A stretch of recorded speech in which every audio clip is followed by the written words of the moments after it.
जी अस्सलाम वालेकुम, क्या हाल है? सब लोग खैरियत से? आज भी जेल के अंदर ठीक ठाक किस्म की लड़ाई हुई। शाह महमूद कुरैशी साहब और इमरान खान साहब दोनों जज साहब के सामने खड़े हो गए और ऐसे लगता था कि वो आगे बढ़ के गिरबान पकड़ लेंगे और उनकी पूरी ख्वाहिश थी कि आज की कार्रवाई ना हो सके।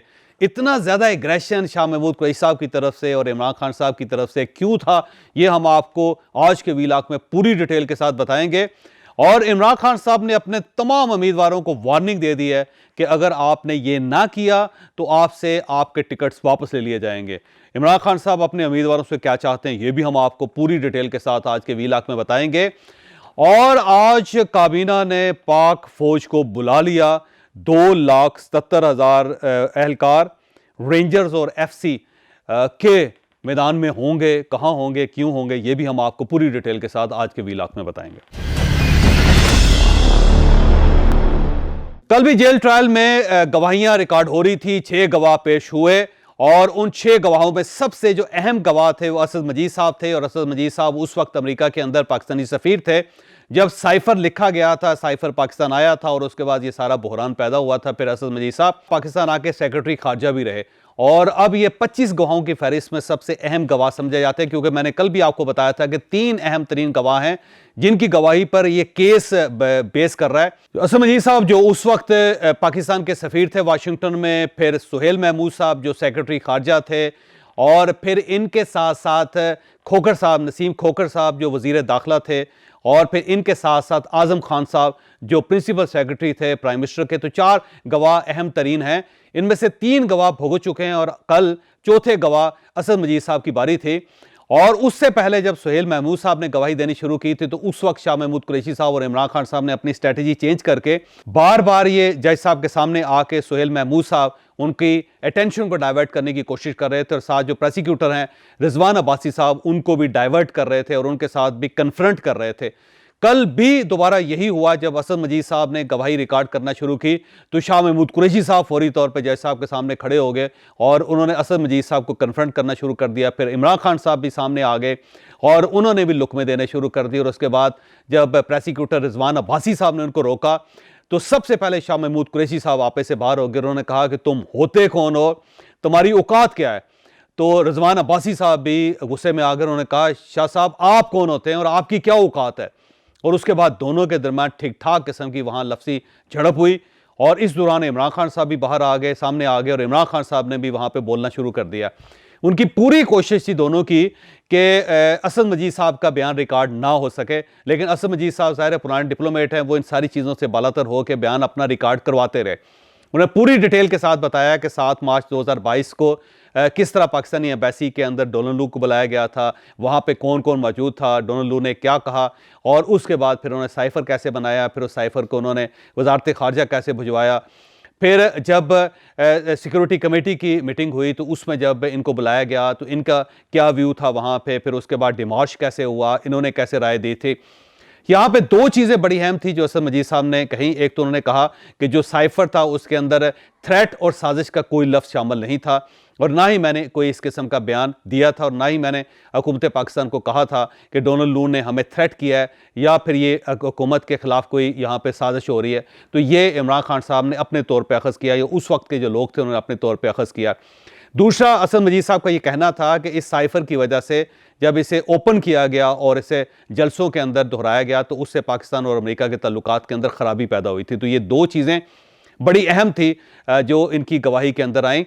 और जब ये बात कर रहे थे तो इमरान खान साहब भी सामने खड़े हो गए और उन्होंने ये कहना शुरू कर दिया कि अगर ये थ्रेट नहीं थी, अगर ये साजिश नहीं थी, फिर डिमार्श क्यों किया गया। और वो बार बार उनकी कोशिश थी कि असद मजीद साहब का बयान जो है वो मुकम्मल तौर पर रिकॉर्ड ना किया जा सके, लेकिन असद मजीद साहब ने ना सिर्फ अपना बयान रिकॉर्ड करवाया बल्कि जो रिजवान अब्बासी साहब उनके कुछ सवालों के जवाब भी दिए।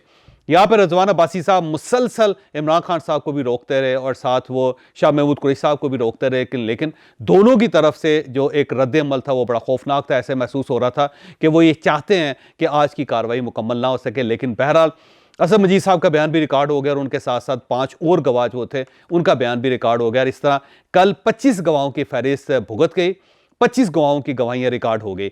अब जाहिर है आज से या आने वाले 2 दिनों में फौरी तौर पे इन गवाहियों के ऊपर जरा होगी।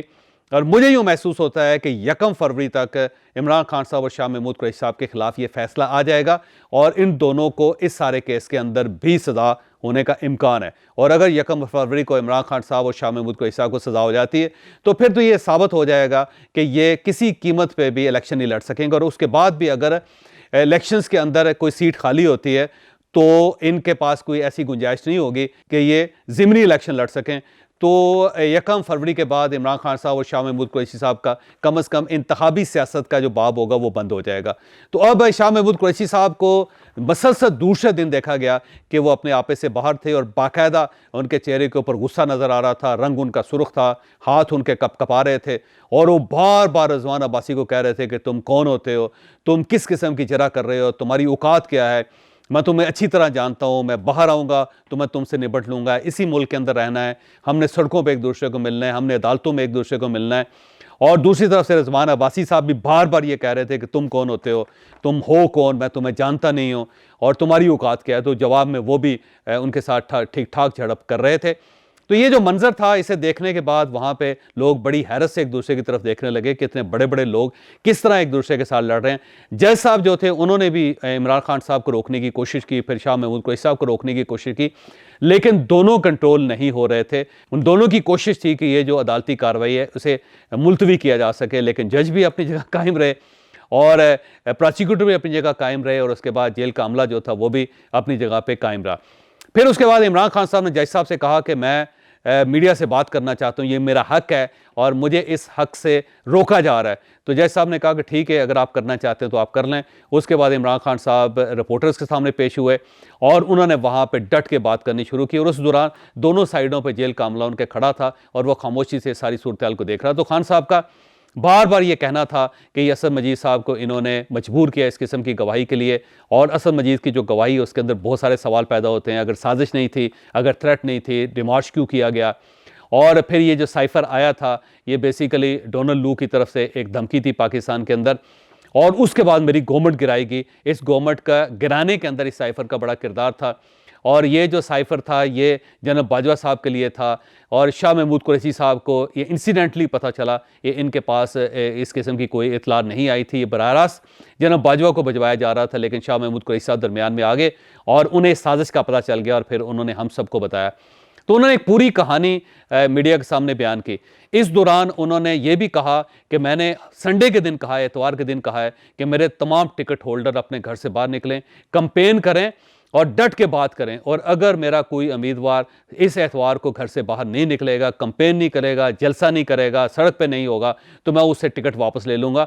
और साथ उन्होंने मीडिया से कहा कि ये खबर बार पहुंचा दें, सबको बता दें कि खान का ये हुक्म है, और मैंने अपनी पार्टी को भी कह दिया, अपने चेयरमैन को भी कह दिया है कि अगर हमारे उम्मीदवार में से कोई शख्स कंपेन नहीं करेगा, इस एतवार को सड़क के ऊपर नहीं होगा, बाहर नहीं आएगा, तो उससे टिकट वापस ले लें और उसे डिसऑन करें, उसे कहें कि आपका हमारी पार्टी के साथ कोई ताल्लुक नहीं, और मैं देख रहा हूं कि एतवार के दिन कौन अपने घर से नहीं निकलता और कौन अपने घर से निकलता है। जो निकलेगा वो मेरा वर्कर है, जो नहीं निकलेगा वो एक साजिशी है और वो हमारी पार्टी को नुकसान पहुंचाना चाहता है।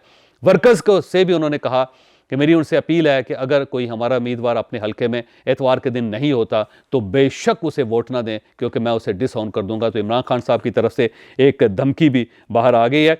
25 गवाह मुकम्मल हो चुके हैं। अब 2 दिन के बाद इसके ऊपर जिरा शुरू हो जाएगी और जिरा होने के बाद अब फैसले की तरफ बड़ी तेज़ी से बढ़ रहे हैं। जज साहब बहुत ज़्यादा नाराज़ है इमरान खान साहब से और शाह महमूद कुरैशी साहब के साथ भी। उन्होंने कहा कि जो हमारी कमिटमेंट हुई थी कि आप स्मूथली इस केस को चलने देंगे, इनके वकला ने और इमरान खान साहब ने और शाह महमूद कुरैशी साहब ने ये कमिटमेंट तोड़ दी। लिहाजा अब इनके साथ किसी किस्म की रायत नहीं होगी, कोई इस्तिस्ना नहीं मिल सकेगा और हम इस केस को बड़ी स्पीड के साथ चलाएंगे। तो जज साहब भी कमिटेड हैं और उसके बाद देखिएगा ये केस कितनी तेज़ी के साथ निपटता है। तो इमरान खान साहब और शाह महमूद कुरैशी साहब की जो स्ट्रैटेजी है, मेरा नहीं ख्याल कि वो कामयाब हो सकी थी। अगर इन्होंने ये स्ट्रैटेजी अपनानी थी तो उन्हें शुरू दिन से एग्रेसिव होना चाहिए था। ये आखिर में 2 दिन एग्रेसिव हुए, जिसका नुकसान तो हुआ, फ़ायदा नहीं हुआ।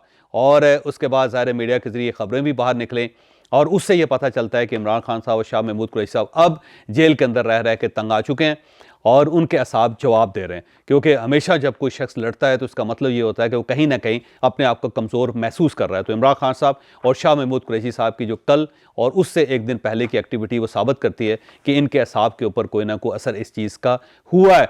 आने वाले दिनों में इसका मज़ीद क्या नतीजा निकलते हैं वो तो हम ज़ाहिर आने वाले वीलॉग्स में आपको बताते रहेंगे। इसके साथ साथ कल कैबिनेट का इजलास भी हुआ। कैबिनेट के इजलास में यह फैसला हुआ कि इलेक्शन करवाने के लिए पाक फ़ौज को बुलाया जाएगा और पाक फ़ौज को हदायत दे दी गई है कि आपने इलेक्शन के दिन कवर करना है, और जो क्विक रिस्पांस फोर्स है उसके हवाले कर दिया गया कि वो हर वक्त एक्टिव रहेगी।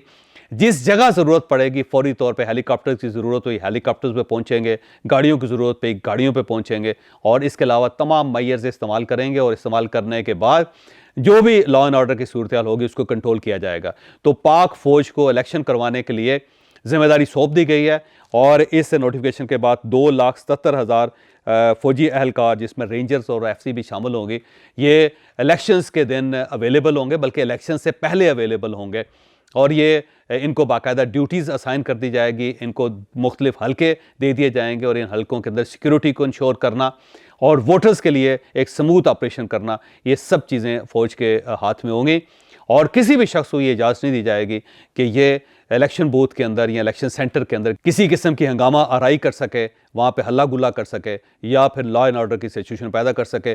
तो अगला जो इलेक्शन होगा फ़ौज की निगरानी में होगा, और काबीना ने बाकायदा इसकी इजाज़त दे दी है। तो इस नोटिफिकेशन के बाद 2,77,000 फ़ौजी एहलकार और इनके साथ साथ एफसी और रेंजर्स के एहलकार भी मौजूद होंगे। तो अब ये सारा मामला अफवाज पाकिस्तान के पास है, और मेरा नहीं ख्याल कि इसके बाद किसी किस्म की कोई हंगामा आराई होगी या हालात कंट्रोल से बाहर होंगे। तो ये कुछ खबरें थी जो आज के दिन आपके सामने रखी। इमरान खान साहब, शाह महमूद कुरैशी साहब गुस्से में थे, और वो तू तुगार पर पहुँच के उसके बाद इलेक्शन की सारी एक्टिविटी जो है अफवाज पाकिस्तान के हवाले कर दी गई। और इमरान खान साहब का ये कहना है कि इतवार के दिन मेरा जो उम्मीदवार घर से नहीं निकलेगा उसकी टिकट कैंसिल हो जाएगी।